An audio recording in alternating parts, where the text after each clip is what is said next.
Сегодня 21 мая. Это одна из самых трагических дат, и не только для Абхазии, но и для всего Северного Кавказа, которая значительно повлияла на дальнейший ход истории.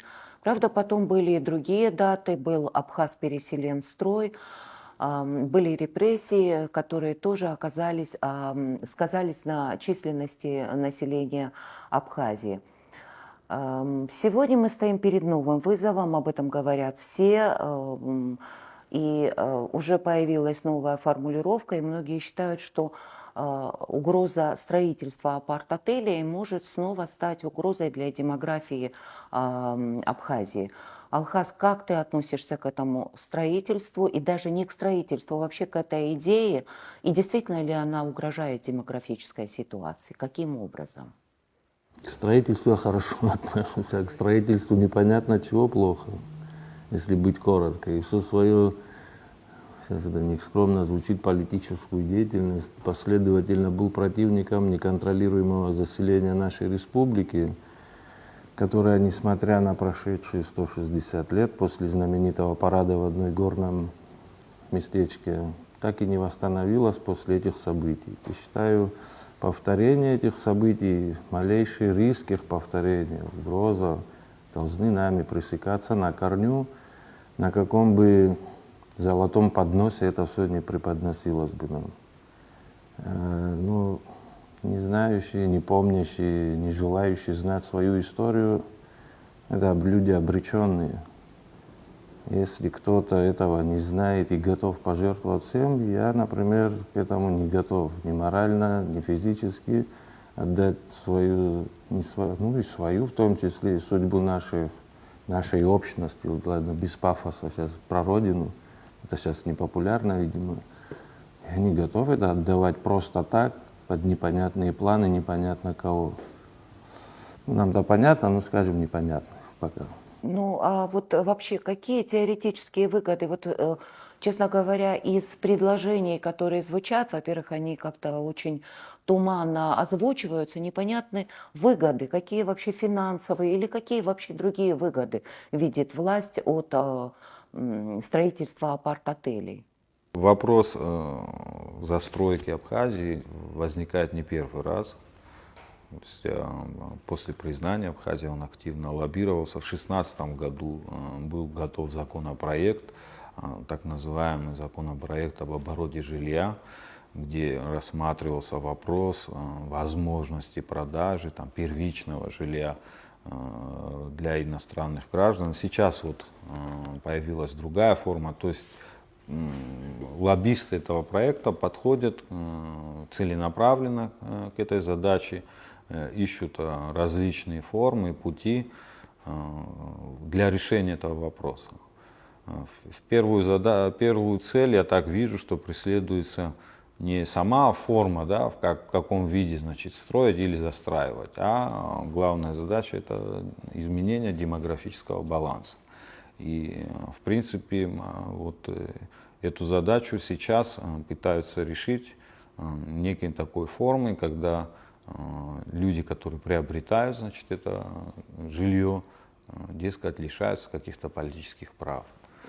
Вот. Выгода там, значит, которая предполагается, да, теми, кто этот проект лоббирует, это, значит, рост, значит, строительного сектора, какой-то специальный налог,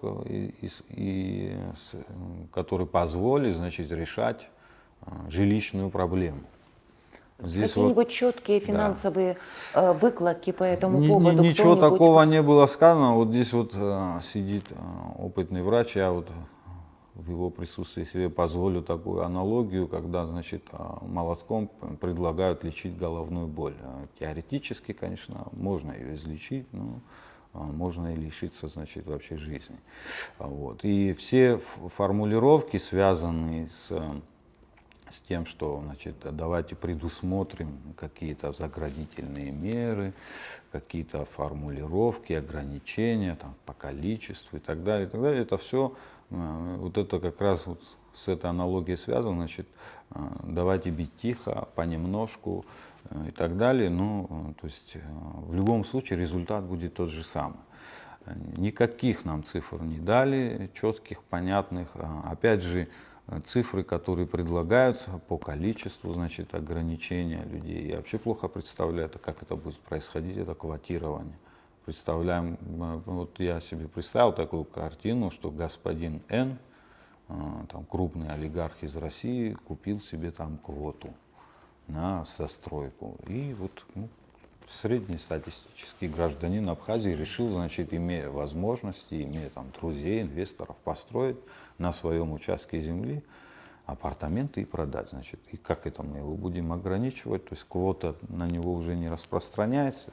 То есть это мало того, что это проблематично будет с точки зрения соблюдения закона, это очень широкое поле для коррупции, широчайшее. Контролировать количество невозможно, это уже практика показывает у нас, как работает закон. Более того, вот если в предыдущем законопроекте об первичном жилье, то есть речь шла о жилье, то тут идет речь о коммерческом жилье. Тут еще и более комфортные условия для застройщиков в плане ограничительных мер, каких-то требований. То есть это начинает все расти как грибы, легко на любом небольшом участочке. Пожалуйста, коммерческая недвижимость, требования практически минимальные, а там уж для жителей это они уж сами разберутся. То есть никаких понятных и нужных для нас вещей не происходит. И вообще, зачем сейчас этот законопроект нам нужен? Какую он нашу проблему решает? Какую нашу задачу решает? Что мы хотим из этого извлечь?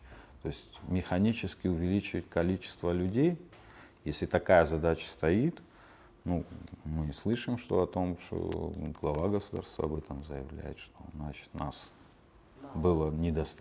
недостаточно. Мы с этим, кстати, согласны. Другой вопрос, что мы не считаем, что заселение иностранцев, которые никак не связаны с нашей землей, ни культурно, ни этнически, не переживают за нее, а просто им нравятся наши условия жизни, и вот они хотят здесь что-то иметь, владеть и жить. Вот. Это наши задачи нашего государства, этих людей немножко расходятся. Если речь идет о том, чтобы привести людей, которые связаны с этой страной, видят свое будущее с ней, с независимым абхазским государством, это немного другая задача, более трудоемкая. И здесь механическая стройка никак не решает эту проблему. Вот. И, естественно, и увеличение количества численности населения — это в первую очередь работа со своим населением.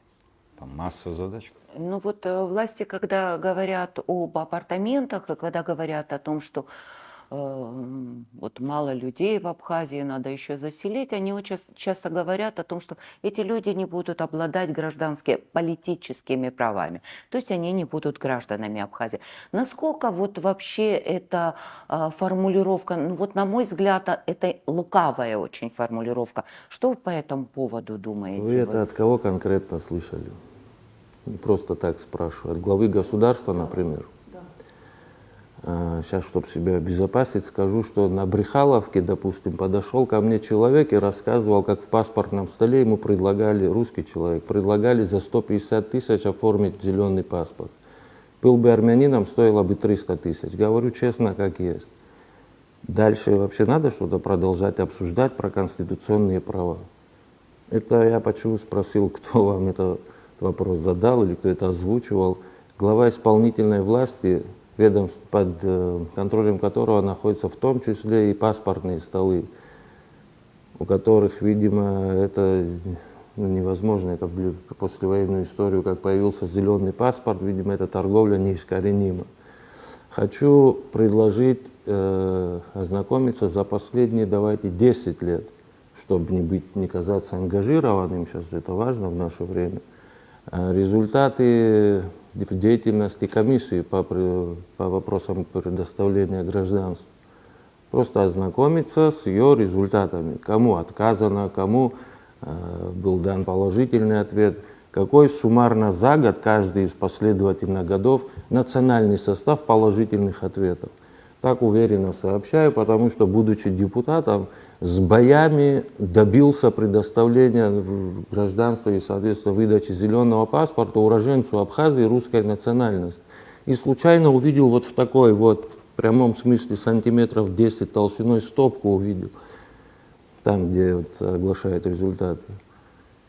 А там даже не хочу комментировать, что там было, кто там был. Хорошие люди, к ним никаких претензий. Претензий к паспортным столам, тогда и к комиссии, и к главе всей этой структуры. Невозможно обсуждать все вот эти плюшки при принятии апартаментов, имея такую реальность. Но вы потратите сперва лет 5-10 на борьбу вот с этими явлениями, может быть, мы как-то в норму придем, потом поговорим об апартаментах, о законности вообще всего и вся, о том, во что наш город сегодня превращается, и о чем, и каким он станет завтра. Вряд ли он приобретет черты Чикаго, как бы многоэтажного. Алхаз, между тем, ты в парламенте занимался вопросами демографии. Вот скажи, а как ты вообще видишь решение демографической ситуации в Абхазии? Каждая смена власти, каждый президент, каждый уже несчетный премьер-министр, министры, и все мы там депутаты, и все мы говоруны. Слово демография у нас такая священная корова, которой надо заниматься. Мы залезли, так некрасиво выражусь, в нашу нормативку. Не было вообще юридического оформления этого слова в нашем законодательстве. То есть болтать можно, что-то обещать, лапшу вешать, а что-то делать, значит, это просто не нужно. Ввели это понятие в виде закона о демографической политике. Ну, хотели передать как бы эстафету, теперь надо программу по демографии. Жилищная программа была ее отростком, так назовем. Там был закон конституционных поправки к закону о репатриантах. То есть пути есть, деньги есть. Чего же не делаем? Значит, пошли выше этажом. Корневые проблемы не решены. Значит, у нас проблемы с осознанием себя как независимого государства, а значит, вытекающих отсюда задач. Не имеем мы права на бесконтрольное заселение нашей республики, повторюсь. Нормальными людьми, людей не осуждаю, покупателей жилья, которого мы им продаем. Они ни при чем, причем всегда мы. И, кстати говоря, есть изящное решение этого конфликта.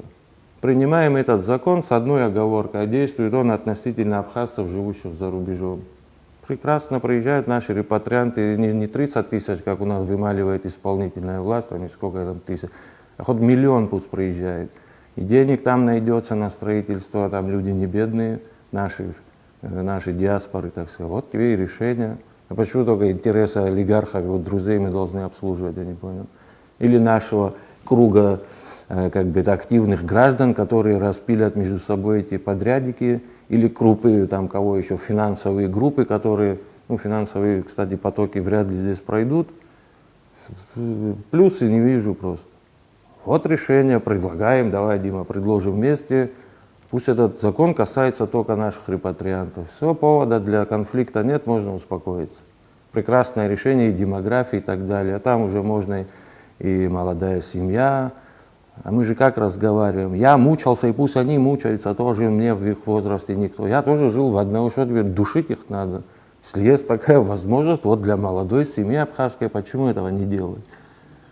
Есть, оказывается, способы решения, их полно, чтобы вы понимали. Нет желания решать в этой конве. Тогда вопрос к нам самим, вы что хотите, вы что строите, объясните уже сами себе.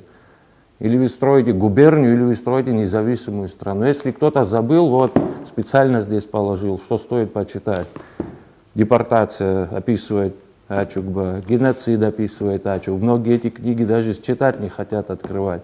Это к тому, что надо знать, что было, чтобы понять, что с тобой будет. Я не самый, как говорится, идейный человек в этой стране, и не самый говорящий все время слова нет. Да, надо строить, надо развивать, но такую энергию, какую тратит наше нынешнее руководство, если бы они тратили на привлечение кредитных средств, каких-то внятных по прозрачным схемам и вкладывали в свое производство. Кстати говоря, про демографию, оставьте эту демографию в покое, рабочие места дайте, все само решится. населения, мы вообще-то соцопросы маленькие даже проводили. Слушайте, дайте работу и оставьте нас в покое, мы сами все решим. Как-то все легко решается, повторяюсь. С такой энергией, если бы мы этим были озадачены, в этом направлении, не было бы угрозы или как там назвать это, необходимости в митингах и душить друг друга на площадях не приходилось бы. Надо было бы работать просто, что, видимо, у нас хуже всего получается. Ну вот итогом нашего разговора, наверное, все-таки можно считать, вот я не знаю, как вы к этому относитесь, строительство апартаментов создается впечатление, что угрожает государственности Абхазии. Вот как бы с этой мыслью, Дима, ты согласен? Да, абсолютно согласен. Не просто угрожает, это и есть прямое воздействие на существование абхазской государственности, которая, по сути, в перспективе ее ликвидирует. Это ведь не какие-то страхи, выработанные фобиями абхазцев. Это прошлая их история, которая прямо показывает, что следует за этим. Еще такая старая статья, кем заселить Абхазию. Да? Ну, и это идея заселить эту территорию разными народами, она давно уже витает. Она не сегодня возникла и не современным руководством. Другой вопрос, что в разные времена, так или иначе, были люди, которым этому препятствовали. Успешно, неуспешно. Вот. Сегодня у нас уникальный, например, случай в истории Абхазии, да, когда у нас есть возможность самим выбирать. Так или иначе, практически во все времена, со времен махаджирства Абхазии, у нас такого выбора практически не существовало. Мы были вынуждены подстраиваться под большие страны, их амбиции, интересы. Сегодня так или иначе мы самостоятельны в принятии этого решения. Какое бы внешнее давление ни происходило, какие бы интересы крупных игроков на территории Абхазии не были, все-таки мы самостоятельны, пока самостоятельны в этих вопросах. В тот момент, когда демографический баланс изменится, мы не будем не просто самостоятельны, эти решения будут приниматься абсолютно без нас, за нас и точно не в наших интересах. Поэтому принятие этого закона, как принятие закона 2016 года об обороте жилья, где предлагалось, дескать, этот вопрос отрегулировать, что существуют некие серые схемы, люди приобретают и так далее, а мы в казну ничего не получаем. Вот. Сейчас то же самое предлагается. Вот продаются же. То есть я смотрю, наблюдаю, в городе Сухум, они активно строятся, эти объекты. Я так понимаю, что задумка тоже какая-то присутствует в этом. Это не глупые люди, тратят большие деньги, и они создают некое явление, с которым, дескать, нам придется в дальнейшем иметь дело, и уже как факт нам придется этот закон принять, потому что вот же оно есть, и уже по факту мы должны это все облечь в какое-то законодательное поле, чтобы это не существовало в какой-то тени. И это, кстати, очень серьезные угрозы и риски. Значит, крупный бизнес зашел сюда. Тут еще, видите, мы об этом говорим как о некой такой мифической угрозе, что там наши оппоненты, враги, грузины, значит, могут зайти, и что там в законе отмечено, что угрожающий конституционному строю и так далее. Но это мы знаем, как легко эти все нормы и нормативы обходятся. Более того, бывали случаи в Абхазии сегодня, когда там отсуживали у ветеранов войны жилье, которое они после войны получили. Нынешний закулисный руководитель Грузии прямо заявлял о том, что он готов серьезный, по-моему, до $1 миллиарда инвестировать в строительство Абхазии нового жилья. То есть он говорит, есть там жилье, в котором жили когда-то грузины, мы даже на него не претендуем, мы готовы построить новое. А кто гарантирует, что эти финансы через различные компании не могут зайти сюда, и люди начнут ими владеть, этими апартаментами? Вот и об этом и речь. То есть вот эти угрозы купировать нашими сегодняшними средствами невозможно. Мы еще находимся в так называемом полупризнанном состоянии, когда мы ни один запрос в международные организации финансовые сделать не можем. Не можем узнать ни хозяина, ни владельца организации. Кто-то построил жилье, уехал, продал, все, мы уже сами разбираетесь с этими проблемами, с хозяином и так далее. Тут еще параллельно идет законопроект о судебных решениях, значит, и практически эта сфера начинает отрезаться от внутреннего законодательства Абхазии. Ну, примерно та же самая, как история с Пицунской дачей. То есть это анклавная территория, значит, эти апартаменты, они так уже не просто там какой-то дом в центре города. Это будет территория огороженная, охраняемая, значит, там будут жить люди. Эта территория будет постепенно расширяться. Это особо ценные земли. Никто, ну, зачем апартаменты строят в Корчеле? Там жилья полно, иди сегодня покупай, пожалуйста, квартиры свободные. Естественно, там никто пока не будет строить. Пока. Ну, со временем, конечно, и туда тоже доберутся. Будут особо ценные земли, территории прибрежные. Они будут огораживаться, туда, значит, население, так скажем, туземное не будет допускаться, естественно, и все остальное. Ну, только, ну, там, может, как какая-то рабочая сила, естественно, ну, а чаще всего мировая практика показывает, что это малоквалифицированная рабочая сила, специалисты обычно везутся из-за границ. То есть это все абсолютно захват ареала наиболее интересного с дальнейшим выдавливанием населения на периферию, экономическая активность населения, живущего, оно все меньше и меньше, прав все меньше и меньше, а потом в какой-то момент, да, что эти права, там, это решается вопрос очень легко и просто, а тут и посложнее вопросы люди решали. Вот, соответственно, тут не угрозы, тут это прямые события, которые произойдут, и причем скорость истории поменялась. Если раньше на это нужно было там 30-40 лет, и это в процессе растянуто было, сейчас совершенно в короткий промежуток времени, в 2-3 года это все схлопывается. И все эти вопросы решаются. Соответственно, мы на нашем веку очень быстро это можем увидеть. И наши дети даже не будут знать о том, что, ну, существовала какая-то независимая Абхазия с такими возможностями. И как мы это все, извините за выражение, профукали. Вот. Это все очень быстро происходит. Ну, поэтому противодействовать этим угрозам, это наша обязанность. Мы, когда ты видишь, что это, как по-абхазски это лапчабая нуба, что это на тебя движется, и ты, вот, это все облекается, конечно, красиво, как Алхас сказал, тут различными формами, значит, разные там, значит, конфеты в придачу идут в виде там каких-то спецналогов, спецпомощи, спецподдержки, там, в строительстве жилья и так далее. Кстати, в этой связи хочу сказать, вот, например, был разработан вот, еще при прошлой власти, да, специальный налог, им облагаются компании в области там, связи, информационных технологий для развития этого сектора. Вот эти деньги собираются, кстати, не маленькие деньги собираются, компании его платили, я не знаю, сегодня платят или нет, сейчас не соврать. Ну, кстати, ничего для этого сделано не было, для этого сектора.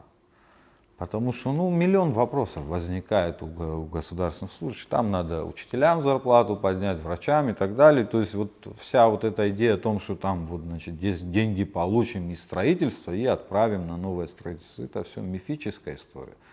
Потому что проблем выше крыши. И вот так вот специально деньги направить ни у кого до сих пор не получалось. Это вообще вот связанная с перспективой вообще того, что вот вопрос решится с жильем, не решится. Даже в этом случае. Ну, понятно. Ну, вот возникает вопрос, а вообще мы в состоянии противостоять вот этому массированному, да? Мы все время пытаемся что-то разгрести. Малую Пицунскую дачу, большую проблему энергетику, сейчас апартаменты. То есть вот есть вообще у нас вариант, особенно при такой власти, которая существует сегодня, и которую вообще наша система не предполагает другой власти. Вот в состоянии вообще мы справиться с этой проблемой или вот мы обречены? Можно? Я боюсь, вернее, предположить с ходом времени, что еще как черт из табакерки, что там еще повыскакивает. учитывая, с кем мы соседничаем, то у нас граница не лимитированная, кстати говоря. Вот сейчас недавно заметка была, очередное заседание комиссии, когда жиденько там описали без подробностей, а там еще неизвестно, что там будет. Это такой набор проблем. Я считаю, их по отдельности можно сейчас поубивать друг друга в спорах там и не в спорах. Опять у всех проблем, как дерево, один корень.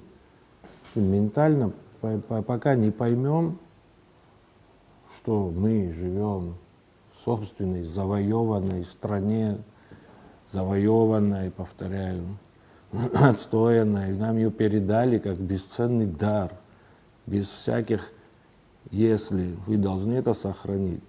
Все, точка. Я специально ухожу в такие эмоциональные понятия, потому что рациональность губит все это. Поэтому эти вопросы никогда не закончатся. Придумают еще что-то. Уже если на то пошло, да, по-другому вопрос поставим. Имеем право не сопротивляться? Имеем разве право? По-гумилевски, если подойти, какая-то пассионарная часть всегда должна оставаться. 10% населения, их, видимо, всегда будут считать изгоями или какими-то сумасшедшими, которые не дают спокойно жить, нам что-то строить, тут денежку зарабатывать.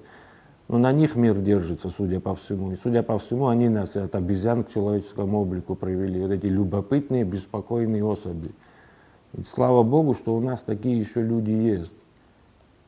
Та же самая молодежная организация, я боюсь уже сказать, сейчас их заподозрят в связях или влиянии. У нас же это, тут рядом у вас организация веселая работает. Слава Богу, что такая молодежь есть. Просто неначитанной власти надо бы понимать, что это их спасение, что такая молодежь есть. Это не их враги, это их спасение, что они такие есть. Вообще их надо культивировать наоборот. Алхаз, и все-таки как вот решить эту проблему не локально, а какие-то представления у тебя есть, что надо сделать со стороной государства? Везде все конфликты, бытовые ссоры на кухне и войны мировые заканчивались. Чем и начинали? Разговаривать надо, общаться надо. Нет вопроса, который нельзя решить, если взвесить все за и против. Нет таких вопросов. Всегда есть две стороны, может и больше сторон, ну так глобально всегда есть две стороны, за и против. Всегда можно прийти к компромиссу. Даже сейчас в нашей ситуации, я уверен, есть какие-то решения, которые всех устроят, снизят эту остроту, это пламя, которое нас, по большому счету-то нас оно сильнее не делает никого в масштабах нашей малюсенькой страны. Но если мы свои такие усилия холостую используем, и вы представьте, что мы их направим на общую какую-то цель, что Абхазия должна выйти из своей этой клетки и вообще выйти к миру куда-то. Нашу энергию, представляете, что мы можем натворить? У нас поштучно, если наши дети, артисты, спортсмены, ученые, люди искусства добиваются мирового признания, может быть, вместе мы вообще бы этот мир сделали лучше, не говоря уже о самой Абхазии. Ну, я вот согласен со всем, что сказал Алхаз. В продолжении к вашему вопросу вот хотелось бы еще что Может, добавить. какие-то структурные изменения нужны, Надо...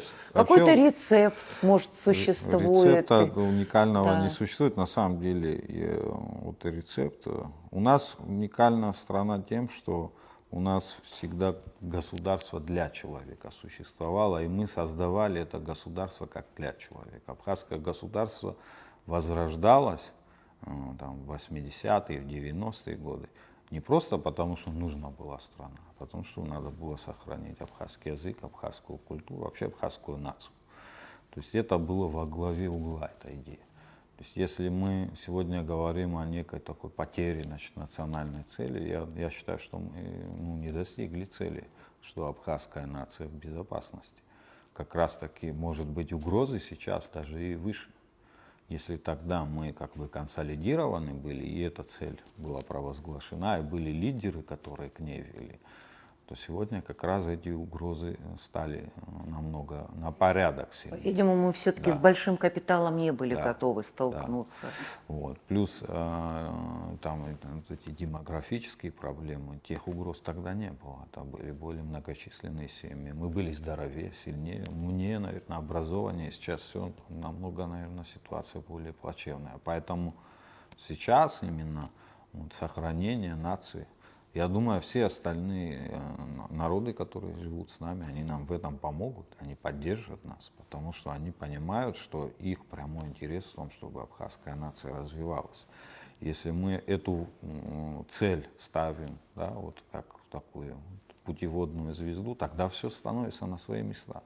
Тогда формируется национальная повестка, и тогда наши соседи, какие бы они ни были, друзья, враги, будут понимать, из каких мы исходим интересов. И когда вот там 45 вопросов появились, 95 завтра появятся, 125 будут появляться, мы будем говорить, ну, товарищи, друзья, мы все понимаем, но есть у нас вот такие угрозы. Мы не можем эти задачи выполнить, которые вы нам предлагаете, потому что они угрожают нашим целям и задачам. Не будет вообще этого абхазского государства. Ну, никто не сможет нам тогда диктовать. Естественно, ну, практика показывает, что все понимают в таком случае. И когда есть у тебя своя национальная повестка, твой друг, твой партнер найдет себя, свою роль в этой повестке. Тем более, когда сегодня вот такие вот происходят жесткие разломы, да, когда государство так в стык прям входит, значит, у нас есть возможность самосохраниться. И другая возможность — кануть в лету полностью, исчезнуть. Это всегда такой риск присутствует для такой малой нации. Мы всегда играем по максимальной ставке из-за нашей численности. Если кто-то может условно проиграть войну, там, провести какую-то революцию там, и заново возродиться как феникс, у нас таких возможностей нет, мы просто исчезнем. Последняя война, когда мы потеряли несколько тысяч человек, она до сих пор, эти раны на нас заживают. Мы же теряем лучший генофонд, мы же теряем наиболее активное население. Это молодые ребята, которые должны двигать страну. Вот сегодня демографическая яма, одна из причин — это как раз-таки выпадение этого поколения. И вместо того, чтобы принимать серьезнейшие меры там, для решения этих проблем, там, не в упрек им отдельно, но нам ГАИ там принимает программу установки камер на 23-25 год. Ну, когда-нибудь в 25 году в Абхазии появятся камеры. Если бы мы, например, так решали там коронавирусную проблему, ну, я не знаю, мы, наверное, вымерли бы все к окончанию там, этой эпидемии. Ну, кто выжил, тот справился. Тут примерно так же. То есть, если вот в этих вопросах экстренные меры не принимать, и в массе других, мы, конечно, а потом уже не с чем будет разбираться. Тут уже другие народы будут решать. Может быть, некие схожие проблемы у них будут, но это уже не наша история будет. Это история про совсем других людей. И у нас на самом деле осталось очень мало времени. И судя по тому, как в мире процессы пошли, то тут уже и много выбора тоже нету. То есть или мы занимаемся собой, или нами займутся. И уже по-серьезному. И эти люди уже не будут церемониться, там, спрашивать, а как вы считаете и так далее. И здесь, если мы в кучу свои силы не объединим, ну, что там, договориться с одной, со второй группой людей, решить вопрос, ничего сложного нет. Тем более с возможностями внешнего мира, с финансами. Да. Мы сегодня вот перед этими искушениями встали, когда вот чуть-чуть лучший дом, чуть-чуть лучше машина, возможность где-то куда-то поехать, и пока мы не справляемся с этими искушениями. Есть небольшая часть населения Абхазии, которая готова этому противостоять, но в целом народ, конечно, к этому не готов. И мы должны все-таки пока серьезно в этом плане ограничить себя, а то можем за недорого себя продать, как индейцы в Америке, которые решили, что это самое большое богатство, а земля, так подумаешь, там Вот, поэтому вот, у нас мало времени, к чему все это говорю. И если мы здесь не будем прямо говорить о том, как мы считаем этот мир, без всяких стеснений, у нас уже время закончилось здесь церемонии вводить. Значит, мы церемонии вводим вокруг того, как мы выбираем президента, на сколько лет, и как это, значит, красиво это все провести, как бы не стесняться, значит, там, чтобы в миру выглядеть, значит, красиво. А в том, что мы, значит, в неделю 6 молодых ребят хороним, тут никаких церемоний не нужно, тут все нормально у нас. То есть мы немножко, наверное, запутались в этом плане. Надо все на свои места расставить. Что во главе угла? То есть народ или какие-то церемонии. Если мы все считаем, что это церемонии, где, значит, этому всему какие-то сроки отводятся, обдумать, принять решение, а вдруг он так подумает, и вот мы тут, кажется, всем народом это выбираем и так далее. Надо перестать врать себе, и уже пора принимать как ответственность за будущее свое. Если мы ответственность эту не примем, то у нас очень печальное и короткое будущее. Да. Ну что, грустная у нас сегодня получилась беседа, да? Наверное, такой день, наверное, такая ситуация в стране. Но я надеюсь все-таки, что наши люди будут помнить уроки истории и сегодняшний день, 21 мая. Спасибо вам большое. Спасибо.